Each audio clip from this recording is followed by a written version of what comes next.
Bismillahirrahmanirrahim. Assalamualaikum warahmatullahi wabarakatuh. Alhamdulillahi wa kafa wassalatu wassalamu ala habibil mustafa wa ala alihi wa sahbihi ahli tuqa wal afa. Kembali lagi dengan saya sendiri Asbas Sidiki,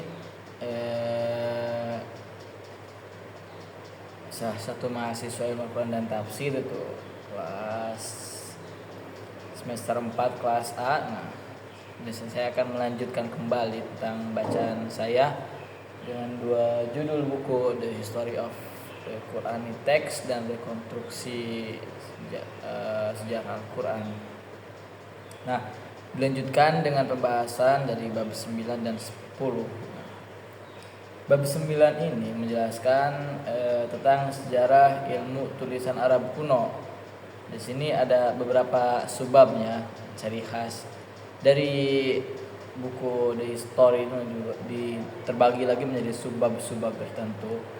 Yang pertama ada latar belakang sejarah karakter bahasa Arab, dan juga yang kedua studi dokumentasi dan inskripsi Arab kuno.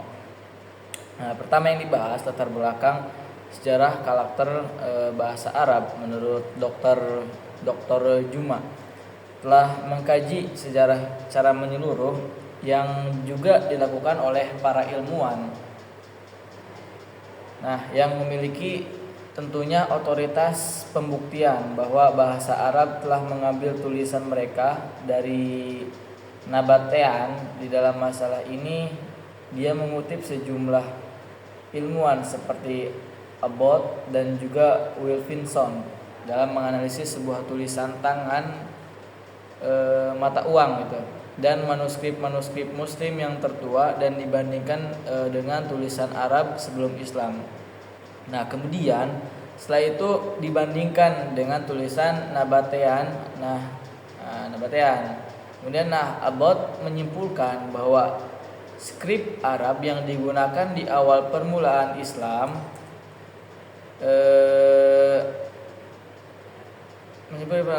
adalah perkembangan tulisan Arab sebelum Islam yang secara langsung merupakan pengaruh dari perkembangan skripnya Nabatean yang muncul pada awal permulaan abad Masehi.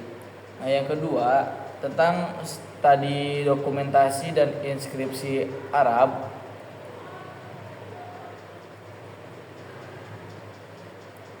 Yang kedua tuh tentang studi dokumentasi dan inskripsi Arab kuno, garis samar antara bahasa Nabatean dan juga inskripsi Arab. Para ilmuwan berbeda pandangan umum tentang apa yang menjadi tulisan Nabatean atau inskripsi. Dengan bahasa apa orang Nabatean itu berbicara? Nah, secara langsung dinyatakan bahwa skrip bahasa Nabatean sebenarnya adalah bentuk bahasa Arab gitu. Jika orang Nabatean berbicara dalam bahasa Arab, lantas siapa yang memberi nama bahasa Nabatean? Apakah ada bukti bahwa bahasa mereka sebagai bahasa Nabatean? Bahasa Arab dan tulisannya dalam bentuk primitifnya itulah yang melahirkan bahasa Nabatian. Nah, dan juga kemungkinan besar muncul sebelum bahasa Sirak. Bahasa Arab kuno memiliki alfabet yang jelas. Ada beberapa inskripsi Arab dari abad 6 Masehi yang menyerupai tulisan Arab yang digunakan abad pertama Hijriah atau 7 Masehi. Nah, kemunculannya itu beberapa skrip dalam penanggalan Mushaf Kufi. Ada 4 contoh skrip Kufi. Di buku menegaskan bahwa walaupun pada abad pertama Hijriah, skrip Kufi telah mendapat tempat di seluruh negara muslim. Nah, yang selanjutnya itu di bab 10 tentang tulisan dan ejaan bahasa Arab dalam Al-Quran. Nah, ada beberapa subbab. Yang pertama, gaya tulisan pada zaman Nabi Muhammad. Banyak sekali bukti-bukti mengenai perbedaan dalam gaya tulisan pada zaman permulaan Islam. Seperti ada lafaz kana itu dibaca menjadi kawana. Ada juga contoh hatta tulisannya yang memakai alif lainah pada akhirnya dieja menjadi hatta yang memakai alif yang berdiri tegak sesudah huruf ta jadi hatta. Nah, yang memakai alif tegak di akhirnya itu salah satu perbedaan tulisan pada zaman permulaan Islam. Nah, yang kedua, ada kajian tentang ontografi Mushaf Utsmani.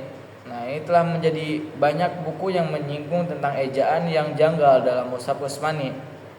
Penerbit modern dengan mendasarkan naskahnya kepada ontografi Mushaf Utsmani. Nah, akan tetapi Mushaf Utsmani yang resmi telah menyediakan rujukan yang banyak tentang penentuan ejaan yang berlaku pada awal Islam, yakni abad pertama Hijriah. Itu penjelasan dari bab 10. Nah, selanjutnya itu dari buku Rekonstruksi Sejarah Al-Quran dari bab 8-nya, karya Taufik Adnan Amal, yaitu tentang judulnya Penyempurnaan Ontografi Al-Quran. Di sini ada beberapa subbab. Yang pertama ada karakteristik ontografi Utsmani. Ontografi atau imla atau scriptio defectiva yang digunakan dalam salinan Al-Quran memiliki makna yang penting untuk sejarah teks kitab suci tersebut, dan bentuk ontografi inilah kesimpulan-kesimpulan tentang bahasa Al-Quran dan munculnya ontografi baru. Nah, yaitu scriptio plena dalam karya Al-Mughni fi Ma'arifah Marsumah Sahih Ahli Ansor Abu Amir Ad-Dani telah mendokumentasikan tentang karakteristik Mushaf Utsmani yang menyinggung dan dari kaidah-kaidah ontografi yang lazim di kalangan sarjana bahasa Arab. Intinya, secara tertulis aksara primitif yang digunakan untuk menyalin Al-Quran ini disebut sebagai scriptio defectiva, dikontraskan dengan scriptio plena, yakni aksara Arab yang kemudian telah mengalami proses penyempurnaan pada tahapan sejarah. Nah, selanjutnya ada penggunaan jenis tulisan yang belum sempurna di dalam Mushaf Utsmani, yang awal tampaknya juga turut berpartisipasi dalam melahirkan varian-varian bacaan di dalam tradisi teks tersebut. Nah, kedua, latar belakang penyempurnaan Rasm Al-Quran. Langkah penyeragamannya teks yang dilakukan oleh Utsman bin Affan lewat pengumpulan Al-Qurannya bisa dilihat sebagai tonggak awal supaya standarisasi bacaan Al-Quran. Tetapi lantaran ketidakkesempurnaan aksara Arab yang ketika itu digunakan untuk menyalin Al-Quran, maka langkah tersebut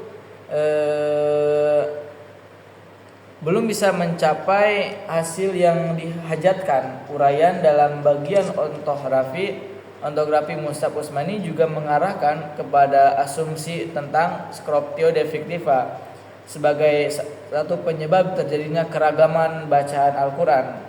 Bahkan berbagai riwayat tentang latar belakang timbulnya inisiatif untuk menyempurnakan Rasm Al-Quran ini disebutkan bahwa salah satunya utamanya memunculkan upaya tersebut adanya kekeliruan pembacaan atau bacaan dari teks Al-Quran.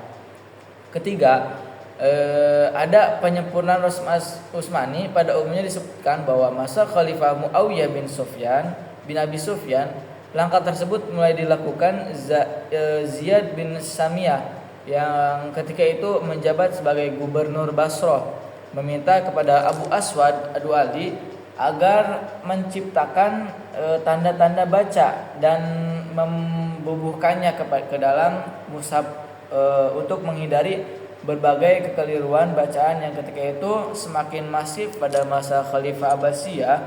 Tanda-tanda vokal yang diciptakan Abu Aswad Ad-Du'ali kemudian disempurnakan lebih oleh Al-Khalil bin Ahmad, pakar bahasa Arab yang tinggal di Basrah. Nah, dan merupakan salah satu sarjana pertama yang menyusun kamus bahasa Arab serta mengembang aturan-aturan persajakan. Adapun sehubungan tanda-tanda pembeda konsonan dikabarkan bahwa upaya pengintroduksian mulai dilakukan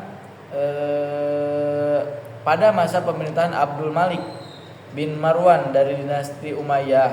Nah, kemudian Al-Hajj bin Yusuf menegaskan kepada dua orang ahli bahasa Arab yang terkenal pada kala itu yakni Nasr bin Asim dan Yahya bin Makmur. Keduanya merupakan murid dari Abu Asad Ad-Duali untuk melanjutkan pekerjaan gurunya, yaitu menyempurnakan aksara Arab, khususnya dalam mengupayakan pembedaan konsonan yang bersimbol sama dalam bahasa Arab. Pada faktanya Rosam Imlai inilah dalam penyajian Al-Quran telah membentuk keseragaman yang tekstual yang lebih luas dibanding